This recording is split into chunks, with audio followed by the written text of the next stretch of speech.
Bom dia a todos. Hoje entraremos na aula 3 de fenômenos de transporte. Continuamos no capítulo 1, que trata sobre as grandezas e conceitos fundamentais necessários para o estudo de fenômenos de transporte. Hoje iremos estudar grandezas fundamentais, que iremos empregar ao longo do curso. Além disso, estudaremos as unidades utilizadas para as propriedades de fenômenos de transporte. E, por último, uma metodologia para resolver problemas que envolvem fenômenos de transporte.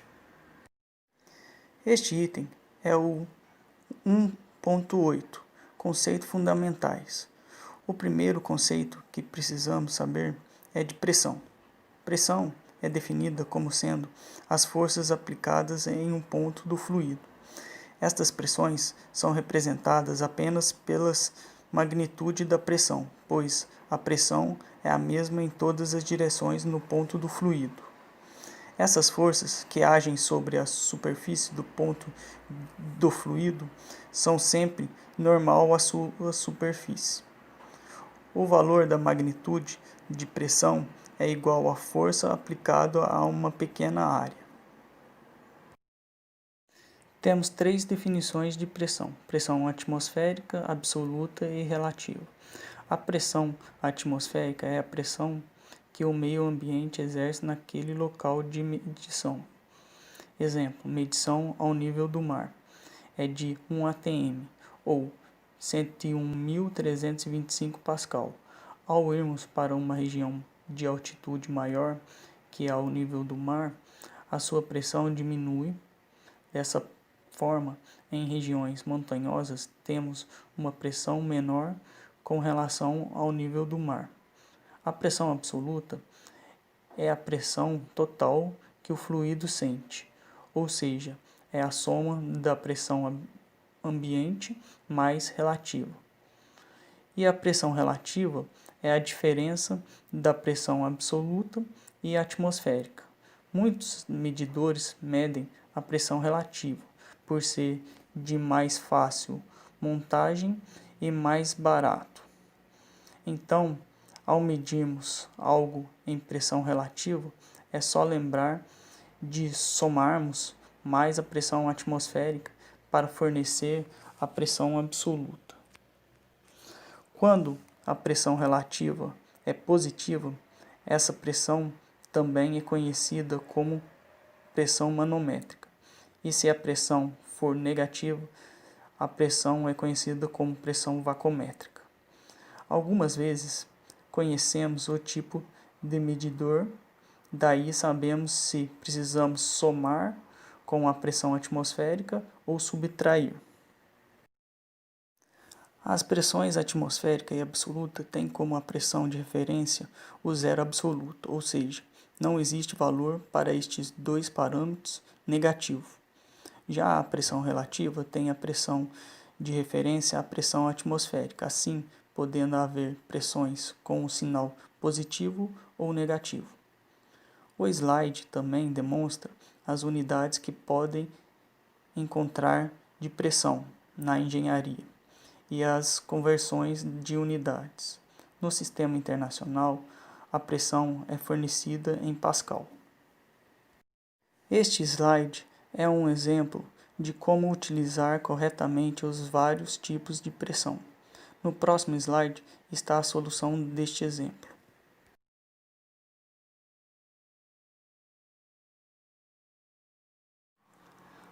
Aqui está a solução do exemplo 1.2.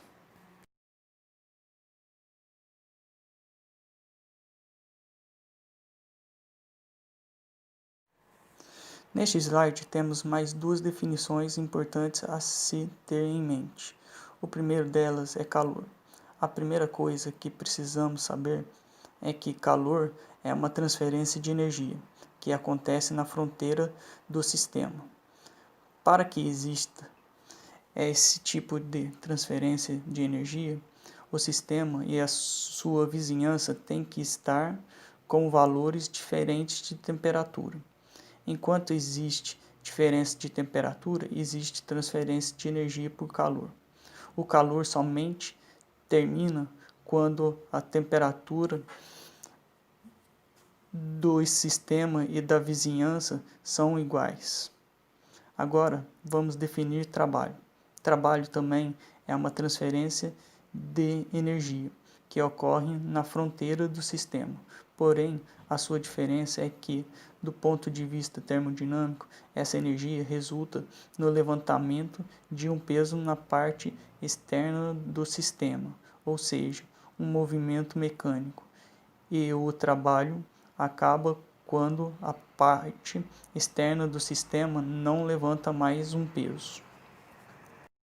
Neste slide, mostramos com o que eu quero dizer que o trabalho na termodinâmica se define como um levantamento de um peso. Aqui temos duas figuras. A primeira tem-se uma turbina em que apenas a hélice fica de fora do sistema. Como definição de trabalho, observamos que na fronteira do sistema, aonde se localiza a turbina, existe um trabalho, pois a hélice está girando. Seria a mesma coisa que retirássemos a hélice da turbina e colocássemos uma polia com um peso. Seria o caso da segunda figura. Ao girarmos o eixo da turbina, o peso se movimentaria, e assim a definição que foi apresentada do trabalho fica mais clara. Pode-se observar aqui mais dois outros tipos de trabalho, o trabalho elétrico e o trabalho de expansão. Os dois podem realizar o levantamento de um peso. A equação do trabalho é dada por força vezes a variação da distância, que também pode ser dado como pressão vezes a variação do volume. No sistema internacional, a unidade de trabalho é Joule, J maiúsculo. Trabalho define a quantidade da energia, mas não a qualidade dessa energia, pois um valor X em Joule pode ser fornecido pela máquina em 2 dias e outro em 1 dia. Portanto, um melhor parâmetro para definir se uma máquina é melhor que a outra é através da potência, pois potência é dado por trabalho dividido por tempo, que nos fornece a unidade watt, W maiúsculo. Como calor é transferência de energia na fronteira da mesma forma que o trabalho, a unidade também é Joule. No primeiro exemplo, observamos que a única forma de transferência de energia é na forma de calor do gás para as paredes. Já no segundo exemplo, quando mudamos a fronteira do sistema, a única forma de energia na fronteira do sistema é trabalho. Por isso, é de primordial importância saber colocar a fronteira do sistema corretamente no estudo do seu problema. O primeiro exemplo, temos duas formas de trabalho rotativo. O primeiro é por rotação de um ventilador e o segundo por rotação de uma polia ligado a um peso. O segundo exemplo tem-se o caso de trabalho elétrico na fronteira do sistema. Neste exemplo, temos que o sistema foi colocado inicialmente de forma que temos trabalho de eixo. Ao mudarmos a fronteira do sistema, observamos que não existe mais transferência de energia. Por isso, como já foi comentado em um slide anterior, deve-se prestar atenção aonde colocar a fronteira do sistema, para que, de fato, seja feita a análise correta do problema. Um último caso a ser analisado é um difusor. Neste caso, não existe transferência de energia na fronteira, ou seja, o fluido que entra e sai do difusor tem a mesma energia total, porém, a sua energia pode ser alterada. Como estudaremos mais à frente, este caso cai na equação de Bernoulli, em que a soma da energia cinética mais energia potencial mais a energia de pressão são iguais na entrada e saída do difusor. Dessa forma, conseguimos aumentar a velocidade na saída do difusor através da redução da pressão na saída. Conversão de sinais para calor e trabalho. Foi definido que os valores das energias levariam um sinal dependendo de sua ação. Para trabalho, foi definido que quando o trabalho está sendo realizado pelo sistema é sinal positivo, seta saindo do sistema. Trabalho recebido da vizinhança é sinal negativo, seta entrando no sistema. Para calor perdido para o sistema é sinal negativo, seta saindo do sistema. Calor recebido da vizinhança é sinal positivo, seta entrando no sistema. Observe que a seta entrando no sistema para calor é positivo e para trabalho é negativo. O mesmo ocorre com seta saindo do sistema. Os sinais são diferentes para cada tipo de energia. Entramos agora no item de grandezas e sistemas de unidade. Primeiro, vamos estudar as grandezas fundamentais. Dessas grandezas, conseguimos obter qualquer outra grandeza derivada. As grandezas fundamentais são 7. Comprimento, tempo, massa, temperatura, corrente elétrica, quantidade de matéria e intensidade luminosa. Para o estudo de fenômenos de transporte, iremos nos ater apenas às 4 primeiras grandezas da tabela. Nesta tabela tem-se a definição das unidades no sistema internacional de cada grandeza fundamental, utilizada no curso de fenômenos de transporte. Como é que se chega ao valor de cada grandeza? A tabela mostra as grandezas derivadas, as equações para chegar na grandeza derivada e a simbologia se utilizássemos apenas as unidades fundamentais em vez das unidades derivadas de cada grandeza. No item 1.91, fatores de conversão de unidade de comprimento, área, volume e massa, demonstra-se a conversão de unidade da respectiva grandeza na tabela. Estas são as mais utilizadas pelos engenheiros.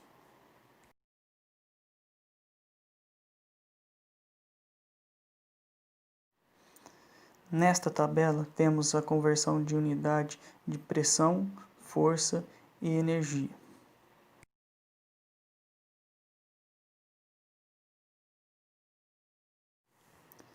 Agora tem-se a tabela com conversão de unidade de energia específica, entropia específica, calor específico, constante do gás, massa específica e volume específico.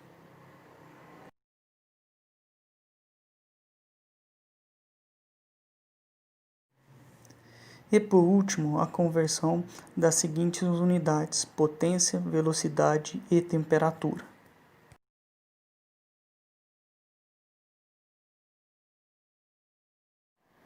Neste item de metodologia para resolver problemas de fenômenos de transporte, eu vou ensinar uma metodologia simples para que alcancemos os resultados do dia a dia, envolvendo fenômenos de transporte. Primeiro, você deve escolher o local certo do seu sistema. Após isso, identificar as transferências de energia que acontecem na fronteira do sistema. Posteriormente, analisar quais equações de conservação será utilizado no problema, se são necessárias 3 ou uma ou duas dessas equações. Depois de determinado as leis de conservação que vai ser utilizado, é bom organizar a solução do problema através do que é conhecido, ou seja, informações fornecidas pelo problema. Determinar o que o problema quer saber. Agora estamos aptos a fazer a elaboração do esquema de dados do problema, através de desenho do sistema com todas as suas grandezas envolvidas. Além disso, determinar croquis, esquemas, diagramas das propriedades que podem nos ajudar na solução do problema. Depois de desenhar e colocar as grandezas no desenho, faça as simplificações necessárias para podermos modelar e facilitar a nossa solução. Observar que quanto mais simplificações, mais podemos ter o resultado diferente do real. Porém, deve-se saber quão preciso tem que ser os seus resultados. Após a simplificação, solucionamos o problema através de equações, gráficos, tabelas, diagramas, etc. Observando as unidades se estão coerentes na solução do problema. Ao ter o resultado, discuti-lo para saber se está de acordo ou aprender os principais aspectos da solução. Neste e nos próximos slides temos dois exemplos de problema utilizando transferência de energia na fronteira com a metodologia aprendida. Após a apresentação do problema, segue a solução.